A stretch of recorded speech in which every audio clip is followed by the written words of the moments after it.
네, 전용기 의원입니다.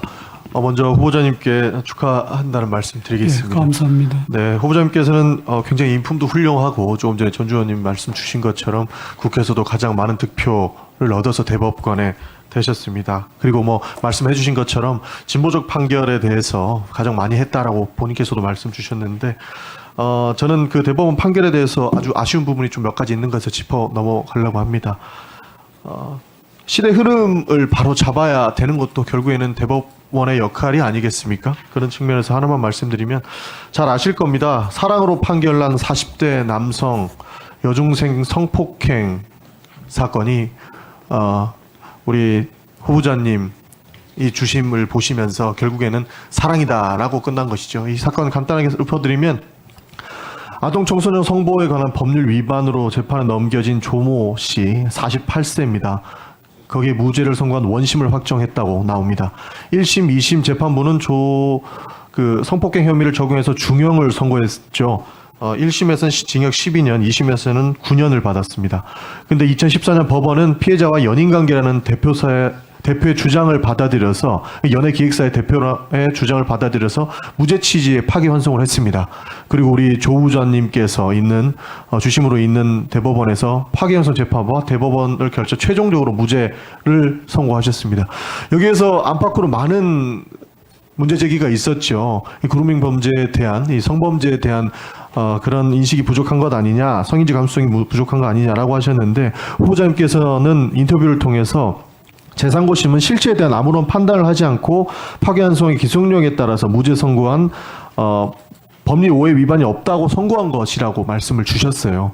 그런데 보통 이렇게 부당하다고 이야기를 하는 판결에 대해서는 단순 기속시킬 것이 아니고 사회적 파장이 있다고 보이면 전원 합의체를 거쳐서라도 이 실체를 좀 확인해야 되지 않습니까? 그러나 그 실체를 전혀 확인하지 않고 법원이 48세와 14세 아동의 사랑을 인정해주는 이런 판결 사회적으로 받아들일 수 있겠느냐는 질문을 좀 드리고 싶습니다. 의원님 아시다시피 이제 방금 말씀하셨다시피 기속력이라는 게 법과 대법원 판례로서 확립되어 온 그런 법리입니다. 그래서 그 전에 파기환송한 대법원에서 구체적으로 사건을 사실관계를 따져서 파기환송을 내려갔고 그거를 받은 항소심에서 새로운 증거가 나오면은 이제 다시 대법원에서도 논의를 할 수 있지만은 그 하고심에서 새로운 증거가 전혀 없다 해서 올라왔기 때문에 법리상 이렇게밖에 판결을 할 수가 없었습니다. 그러니까 후보자님께서도 말씀을 해주셨던 것처럼 대법원은 사회 질서를 유지해야 되고 그 무게감이 상당하지 않습니까? 14세 여아가 사랑했다라는 판결 이거 1, 2심에서는 중형을 선고했는데 대법원에서 뒤집은 겁니다.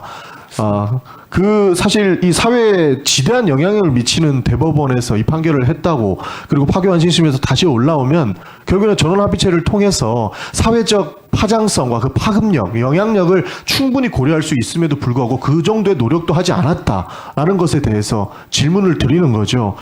사실 이 대법원에서 판결문 앞서서 우리 3심이죠. 그러니까 대법원에서 판결했던 문을 보면 되게 디테일하게 나와 있기는 합니다. 후보자님께서 말씀해 주신 것처럼. 그러나 저는 이 판결문을 보고 너무 충격적이라서 말도 안 나올 지경이에요. 저 간단하게 몇 가지만 알려드리겠습니다. 피고인의 승용차를 타고 항공 고수부대에 갔을 때 가슴이 두근거리며 사랑의 감정을 느꼈고 그날 이후 피고인을 쭉 사랑해 왔으며 앞으로도 영원히 사랑하겠다고 다짐하고 있음을 알 수 있다. 이렇게 얘기하고 있어요. 그리고 스티커를 사용하여 꾸미기도 한 점, 그러니까 편지 보내면서 스티커 보내가지고 스티커도 붙이고 꾸미기로 한 점 등에 비추어 보면 피해자의 감정을 솔직하게 표현한 것으로 보이고, 그러니까 14세 여아가 그 가해자가 감옥에 있을 때 편지 보내면서 꾸미고 그 다음에 편지 보냈던 내용들 이런 거 이야기하면서 진짜 사랑하고 있다라고 판결한 거예요. 이걸 우리 사회가 받아들일 수 있겠습니까? 위원님 말씀하셨다시피 그런 염려나 걱정에 충분히 일리가 있다고 생각합니다. 다만 앞서 말씀드린 대로 우리 법은 파기환송하면 하급심이 기속되고 한데 그 그 시스템을 지키지 않기 시작하면 사법 시스템 자체가 존재할 수가 없습니다. 그러니까 그 부득이한 점이 있다는 점을 실체를 파악하는데 조금 더 주력을 하셨어야 됐다라고 보입니다. 예, 알겠습니다. 이거는 저는 그 율사가 아니라서 대체적 구체적인 내용까지는 뭐 들어가기는 어렵지만 이 대법원 판결문이 굉장히 좀 논란거리가 될 거라고 봐요. 오늘 이후로 더 많은 검증이 들어갈 거로 보는데 뭐 물론 후보자님께서 직접 판결하는 건 아니다만 이것을 인정한 게 후보자님이니까 질문을 드리는 거예요. 상위권 학업 성적에다 성교육을 여러 번 받은 중학교 3학년인 피해자가 아이고 말하기도 어렵습니다. 이런 그 상위권 성적을 가지고 있는 피해자가 이야기하는 것들이 계속 만날 수밖에 없었다는 진술도 납득하기 어렵다 이렇게 얘기하고 있어요.